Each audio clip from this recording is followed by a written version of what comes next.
Harriet Tubman Biography. Circa 1820 to 1913. Harriet Tubman escaped slavery to become a leading abolitionist. She led hundreds of enslaved people to freedom along the route of the Underground Railroad.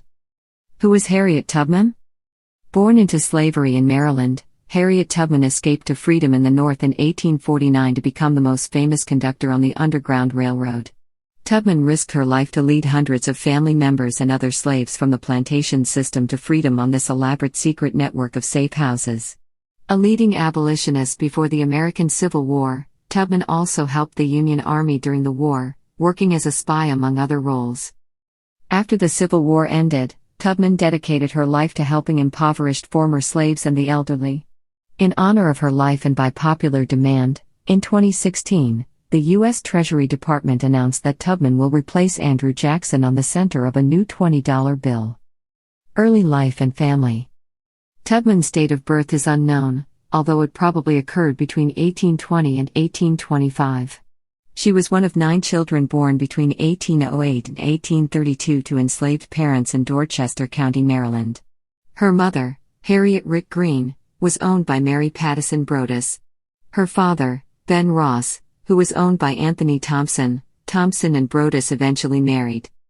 Originally named Araminta Harriet Ross, Tubman was nicknamed Minty by her parents. Araminta changed her name to Harriet around the time of her marriage, possibly to honor her mother. Tubman's early life was full of hardship. Mary Brodess' son Edward sold 3 of Tubman's sisters to distant plantations, severing the family. When a trader from Georgia approached Brodess about buying Ruth's youngest son, Moses, Ruth successfully resisted the further fracturing of her family, setting a powerful example for her young daughter. Physical violence was a part of daily life for Tubman and her family. The violence she suffered early in life caused permanent physical injuries. Tubman later recounted a particular day when she was lashed 5 times before breakfast. She carried the scars for the rest of her life. The most severe injury occurred when Tubman was an adolescent. Sent to a dry goods store for supplies, she encountered a slave who had left the fields without permission. The man's overseer demanded that Tubman help restrain the runaway. When Tubman refused, the overseer threw a 2-pound weight that struck her in the head. Tubman endured seizures, severe headaches and narcoleptic episodes for the rest of her life. She also experienced intense dream states, which she classified as religious experiences. The line between freedom and slavery was hazy for Tubman and her family. Tubman's father, Ben, was freed from slavery at the age of 45, as stipulated in the will of a previous owner. Nonetheless, Ben had few options but to continue working as a timber estimator and foreman for his former owners. Although similar manumission stipulations applied to Ruth and her children, the individuals who owned the family chose not to free them. Despite his free status, Ben had little power to challenge their decision. Husbands and children. In 1844, Harriet married a free black man named John Tubman. At the time, around half of the African American people on the eastern shore of Maryland were free, and was not unusual for a family to include both free and enslaved people. Little is known about John or his marriage to Harriet, including whether and how long they lived together. Any children they might have had would have been considered enslaved, since the mother's status dictated that of any offspring. John declined to make the voyage on the Underground Railroad with Harriet, preferring to stay in Maryland with a new wife. In 1869, Tubman married a Civil War veteran named Nelson Davis. In 1874, the couple adopted a baby girl named Gertie. The Underground Railroad. Between 1850 and 1860, Tubman made 19 trips from the south to the north following the network known as the Underground Railroad. She guided more than 300 people, including her parents and several siblings, from slavery to freedom, earning the nickname Moses for her leadership. Tubman first encountered the Underground Railroad when she used it to escape slavery herself in 1849. Following a bout of illness and the death of her owner, Tubman decided to escape slavery in Maryland for Philadelphia. She feared that her family would be further severed and was concerned for her own fate as a sickly slave of low economic value. 2 of her brothers, Ben and Harry, accompanied her on September 17, 1849. However, after a notice was published in the Cambridge Democrat offering a $300 reward for the return of Araminta, Harry and Ben had second thoughts and returned to the plantation. Tubman had no plans to remain in bondage. Seeing her brothers safely home, she soon set off alone for Pennsylvania. Making use of the Underground Railroad, Tubman traveled nearly 90 miles to Philadelphia. She crossed into the free state of Pennsylvania with a feeling of relief and awe, and recalled later, "When I found I had crossed that line, I looked at my hands to see if I was the same person. There was such a glory over everything. The sun came like gold through the trees, and over the fields, and I felt like I was in heaven." Rather than remaining in the safety of the North, Tubman made it her mission to rescue her family and others living in slavery via the Underground Railroad. In December 1850, Tubman received a warning that her niece Keziah was going to be sold, along with her 2 young children.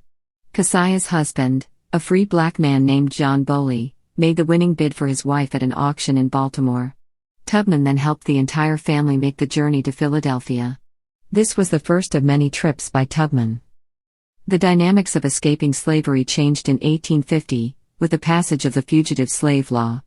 This law stated that escaped slaves could be captured in the North and returned to slavery, leading to the abduction of former slaves and free black people living in free states. Law enforcement officials in the North were compelled to aid in the capture of slaves, regardless of their personal principles.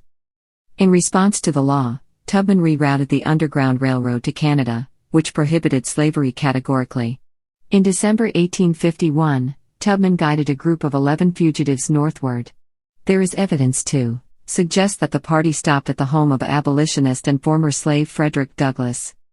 In April 1858, Tubman was introduced to the abolitionist John Brown, who advocated the use of violence to disrupt and destroy the institution of slavery. Tubman shared Brown's goals and at least tolerated his methods. Tubman claimed to have had a prophetic vision of Brown before they met.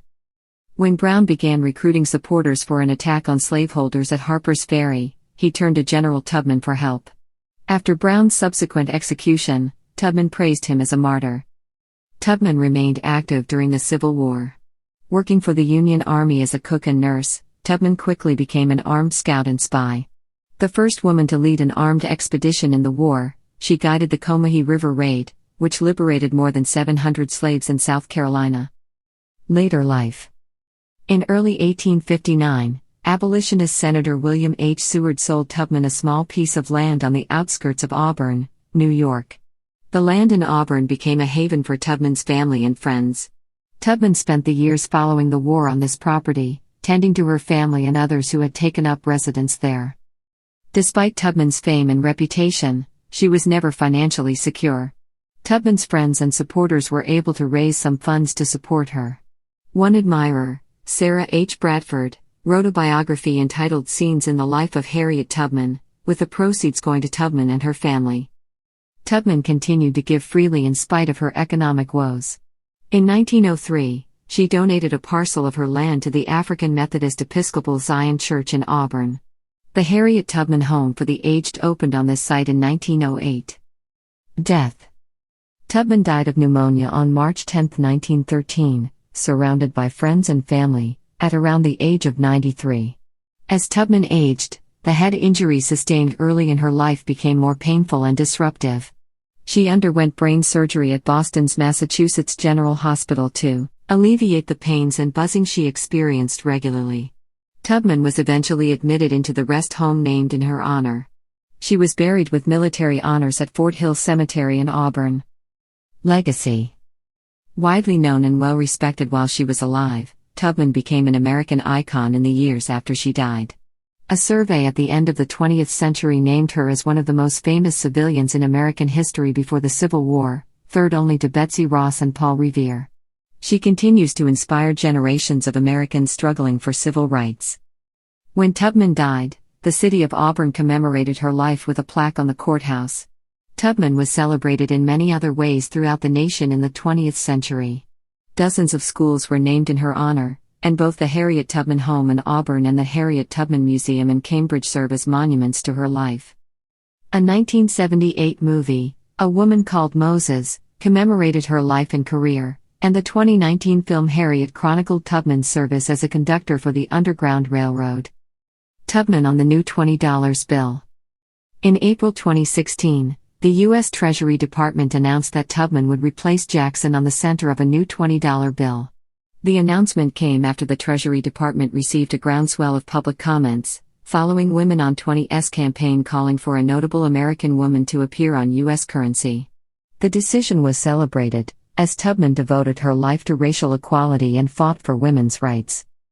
In June 2015, Treasury Secretary Jacob J. Lew was criticized for saying that it was likely a woman would appear on the $10 bill, which features a portrait of Alexander Hamilton, the influential founding father who found renewed popularity because of the hit Broadway musical Hamilton. The ultimate decision to have Tubman replace Jackson, a slaveholder who played a role in the removal of Native Americans from their land, was widely praised. The unveiling of the new $20 bill featuring Tubman was planned for 2020 to coincide with the 100th anniversary of the 19th Amendment, which gave women the right to vote.